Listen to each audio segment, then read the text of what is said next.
Hello and welcome to Down the Well with Gravwell, where we explore use cases and scenarios that readily apply to real-world security analysis.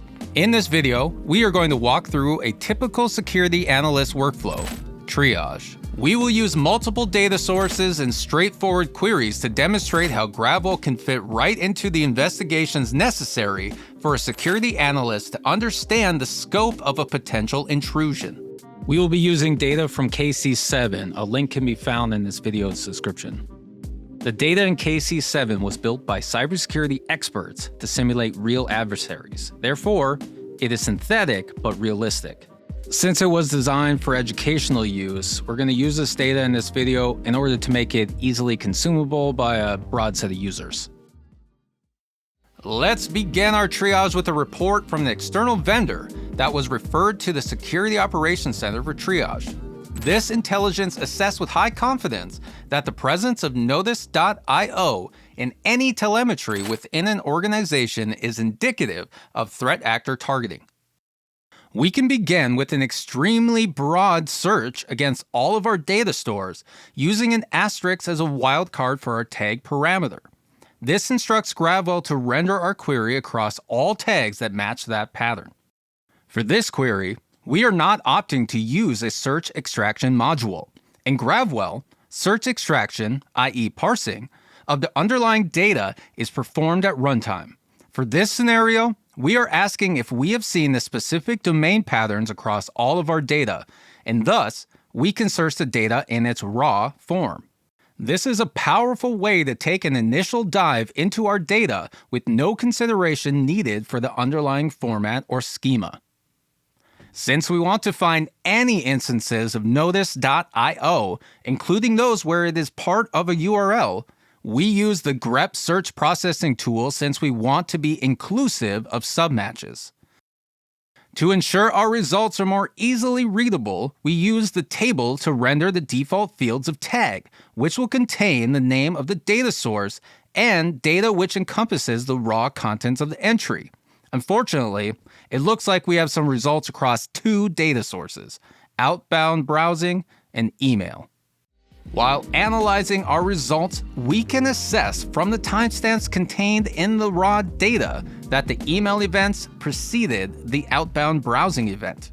This is a logical assessment as email is a very common vector to drive users to browse to specific domains. So, we'll start by digging into our email data first.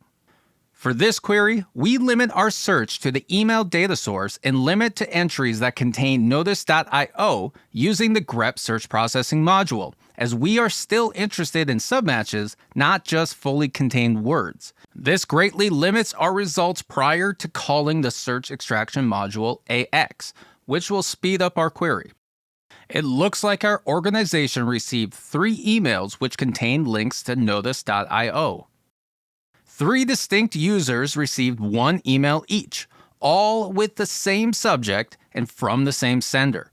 We can see that the full link points to a docx file, and while we shouldn't necessarily trust file extensions implicitly, it is good to take note that clicking this link will cause a user to download the file criticalsecuritypatch.docx. Let's pivot to our proxy data contained in the outbound browsing tag to see if anyone actually clicked the link. This query is virtually identical to our previous one against the email data source.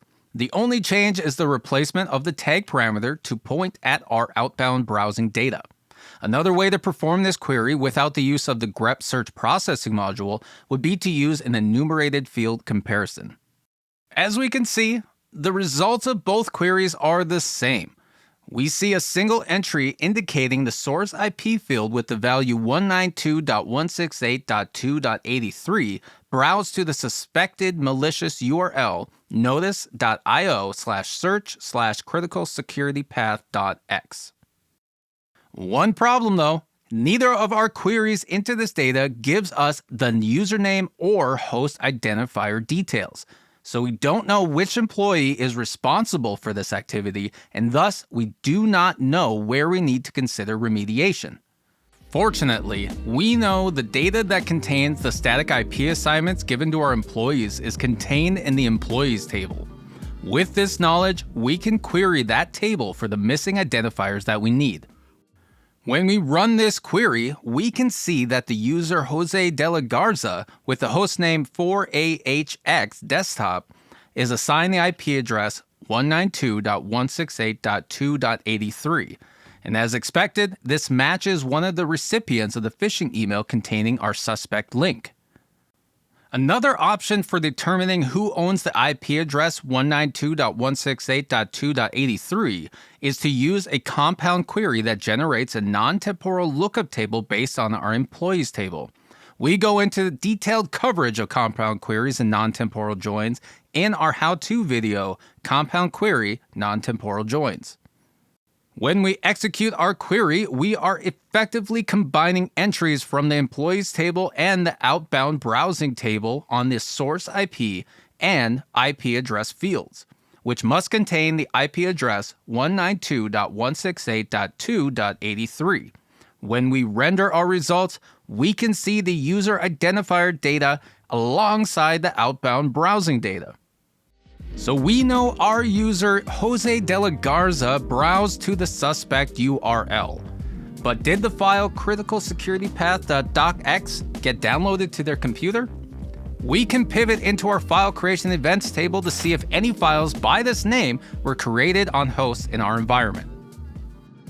An important note about our usage of the sort search processing module. We are using a shorthand reference, time, to refer to the date-time value extracted from the underlying data, which, for this data source, is located in the timestamp field. Referencing timestamp directly would result in an attempt to sort the entries in alphabetical order by values in the timestamp field. So, we opt to use the enumerated date time stored in the timestamp field value by calling the time object. Unfortunately, it looks like the user with the hostname 4AHX desktop did download the file, as can be seen by its appearance in the file creation events entry at 2022-01-09-759. The user has downloaded the suspect file, but did anything happen after that? Pivoting on file creation events for the machine with the hostname 4AHX desktop, we discover an interesting executable file, infector.exe, in a world read, write, execute folder program data on our C drive. We now know that within 10 seconds of the docx file being created, a suspect executable was also created on this machine. We really need to get an idea of what else may have happened on this machine in order to prioritize our next steps. Many environments are instrumented to log process execution events, and ours is no different. We'll move over to this data source to see if anything untoward has been executed on the victim's host. Our results contain 2 entries with activity from infector.exe, which are concerning. First, we can see that infector.exe was the parent process of the built-in Windows tool whoami.exe, executed by command.exe. Thus, infector.exe read command.exe to execute whoami. We know through experience that this returns the user, group, and privileges information for the user who is currently logged onto the local system.